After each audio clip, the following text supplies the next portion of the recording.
ఒక్కొక్కరు భయపడతారు, ఒక్కొక్కరు ధైర్యంగా ఉన్నారు. వాళ్ళు కూడా మనం అనే పని లేదు, వాళ్ళ ఇబ్బందులు వాళ్ళకు ఉంటాయి, వాళ్ళ సమస్యలు వాళ్ళకు ఉంటాయి, తర్వాత ఏంటనేది. కానీ ఇదైతే చెప్పడానికి రానిది, చెప్పనలవి కానిది, అనుకోవడానికి కూడా సిగ్గుగా ఉన్నది. ఇది ఒక మహిళ మీద ఇలా చేయటం, ఇంతమంది వచ్చి ఇంత చేయాల్సిన అవసరం లేదు. లాస్ట్ ఎలక్షన్ ఎలా జరిగింది, ఈ బై ఎలక్షన్ ఎలా జరిగింది, అన్ని చోట్ల జరిగిన బై ఎలక్షన్స్ ఎలా జరిగినాయి, ఒక రౌడీ రాజ్యంతో జరిగింది. మీరు అందరు చూసారు కదా, ఇంకా చెప్పాల్సిన పనే ఉంది. ఈ రౌడీ ఇదని చూస్తున్నారు కదా, 3 months నుంచి 4 months నుంచి చూస్తూనే ఉన్నారు. మాట్లాడితే అమ్మాయి మాట్లాడింది అంటారు, నవ్వితే నవ్వింది అంటారు, గట్టిగా మాట్లాడితే ఇవాళ ఎందుకు గట్టిగా మాట్లాడింది అంటారు. మనం రౌడీయిజం మాత్రం రోజు చేయొచ్చు.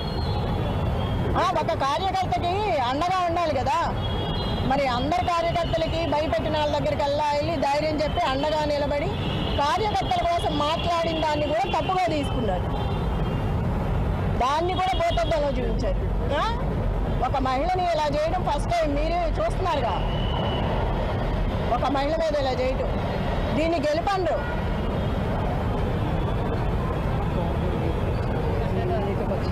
అడ్డదారులు వచ్చి అడ్డంగా చేసి, నేను చూసా కదా మొన్న, నేను అడ్డం పడ్డాను, ఎక్కడికెక్కడ అడ్డం పడతానే వచ్చాను, చాలా చేసుకుంటూ వచ్చాం. అది కూడా లేడీస్ని చేసుకొచ్చాం, అన్ని చోట్ల లేడీస్ని చేసాం, అంత ధైర్యంగా నిలబడి.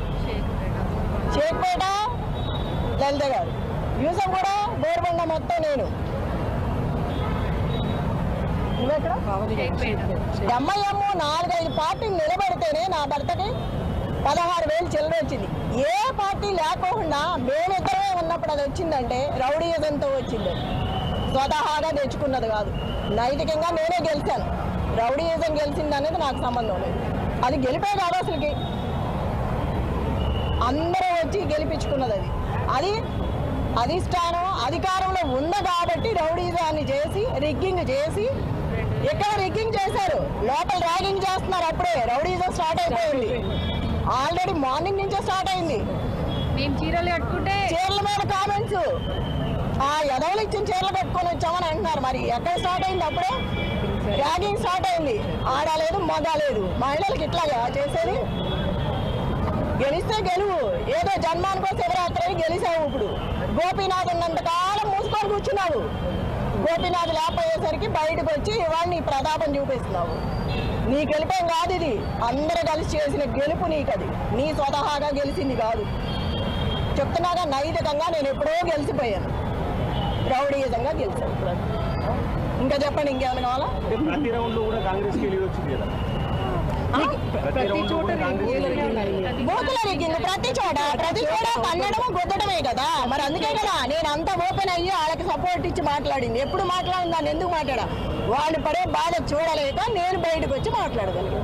దాన్ని కూడా తప్పుగా పెట్టారు. ఉంటుంది, ఒక ఇంట్లో మనిషి చచ్చిపోయినప్పుడు బాధ ఉంటుంది, దాన్ని అడ్డం పెట్టుకొని ప్రతిసారి కథలు చెప్పుకుంటే పోతే ఎట్లాగా? ఇప్పుడు నేను ధైర్యంగా ఉంటేనే కదా కార్యకర్త ధైర్యంగా ఉండేది. మాట్లాడాల్సింది కాబట్టి మాట్లాడాను. ఎన్నాళ్ళు అట్లాంటివి జరగలేదు కాబట్టి నేను మాట్లాడలేదు. ఎందుకయ్యా అర్థం కావట్లేదా? రౌడీయిజం రావచ్చామని ఇప్పుడు వరకు చెప్పుకున్నది అదే. ఓపెన్ గా డబ్బులు పంచారు కదా, అందరూ కోసం వేస్తే ఎట్లాగా? ఎమ్మెల్యే గారు కేసీఆర్ గారు ప్రచారానికి రావడం మొత్తం అట్లా ఏమీ లేదు. రేవంత్ రెడ్డి గారు ఎన్నిసార్లు వచ్చారు? కేటీఆర్ గారు ప్రతి రోడ్ షోలో ఉన్నారు. కేటీఆర్ గారు ప్రతి రోడ్ షోలో ఉన్నారు. అట్లా అనుకుంటా కంప్లీట్ గా రిగ్గింగ్ రాజ్యం, రౌడీ రాజ్యం, మొత్తం గోండాల రాజ్యం.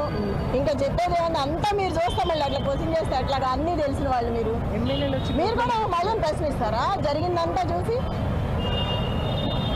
ఏమా ఎంత జరిగింది చూస్తున్నారు 3 నెలల నుంచి, మళ్ళీ మీరే క్వశ్చన్ చేస్తే అట్లాగా?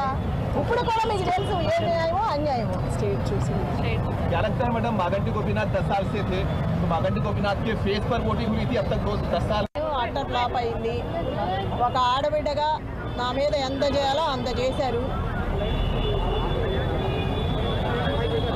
ప్రజాస్వామ్యంలో అప్రజాస్వామికంగా జరిగిన ఈ ఎన్నికలు రౌడీజంతో జరిగిన ఎన్నికలు ఇవి.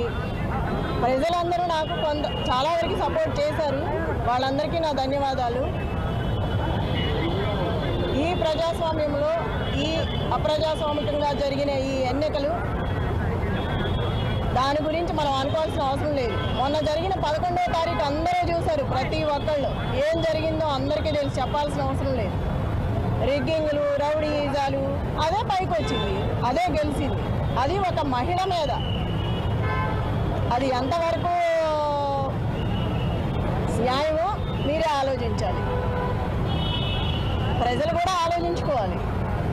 అంత భయపెట్టి భయాందోళనకు గురి చేసినా కూడా ఒక్కొక్కరు భయపడతారు, ఒక్కొక్కరు ధైర్యంగా ఉన్నారు. వాళ్ళు కూడా మనం అనే పని లేదు. వాళ్ళ ఇబ్బందులు వాళ్ళకు ఉంటాయి, వాళ్ళ సమస్యలు వాళ్ళకు ఉంటాయి.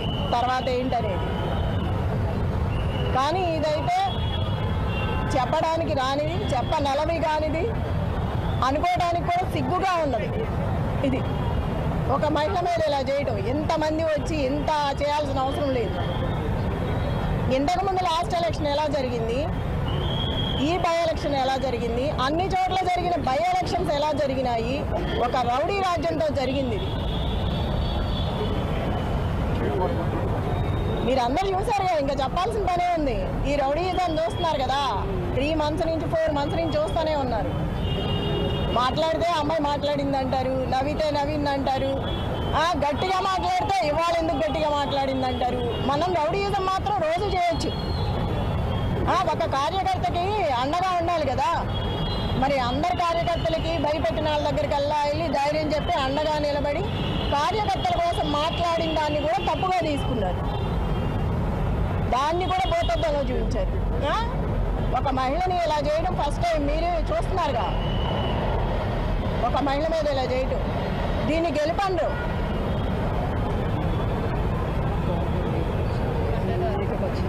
అడ్డదారులు వచ్చి అడ్డంగా చేసి నేను చూసా కదా, మొన్న నేను అడ్డం పడ్డాను, ఎక్కడికక్కడ అడ్డం పడతానే వచ్చాను, చాలా చేసుకుంటూ వచ్చాం. అది కూడా లేడీస్ని చేసుకొచ్చాం, అన్ని చోట్ల లేడీస్ని చేసాం. అంత ధైర్యంగా నిలబడి షేక్పేట దళిత గారు, యూసఫ్ కూడా బోర్బండ మొత్తం నేను తన్నారు, రక్తాలు గారేటట్టు గుద్దారు, ఇష్టం వచ్చినట్టు చేశారు. దీన్నైతే గెలుపండు. చివరికి నేను చెప్పేది ఏంటంటే, నైతికంగా నేనే గెలిచాను. నా భర్తకు వచ్చింది ఇప్పుడు అక్కడ. ఏది ఎంఐఎం 4-5 పార్టీలు నిలబడితేనే నా భర్తకి 16,000 చిల్లర వచ్చింది. ఏ పార్టీ లేకుండా మేమిద్దరమే ఉన్నప్పుడు అది వచ్చిందంటే రౌడీజంతో వచ్చింది.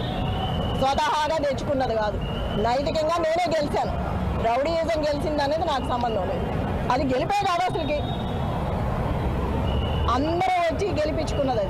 అది అధిష్టానం అధికారంలో ఉంది కాబట్టి రౌడీజాన్ని చేసి రిగ్గింగ్ చేసి, ఎక్కడ రిగ్గింగ్ చేశారు, లోపల ర్యాగింగ్ చేస్తున్నారు. అప్పుడే రౌడీజం స్టార్ట్ అయిపోయింది. ఆల్రెడీ మార్నింగ్ నుంచే స్టార్ట్ అయింది.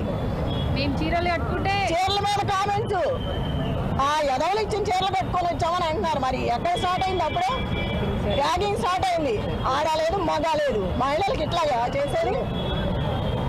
గెలిస్తే గెలువు, ఏదో జన్మానికో శివరాత్రి గెలిచావు. ఇప్పుడు గోపీనాథ్ ఉన్నంతకాలం మూసుకొని కూర్చున్నావు. గోపీనాథ్ లేకపోయేసరికి బయటకు వచ్చి ఇవాళ నీ ప్రతాపం చూపిస్తున్నావు.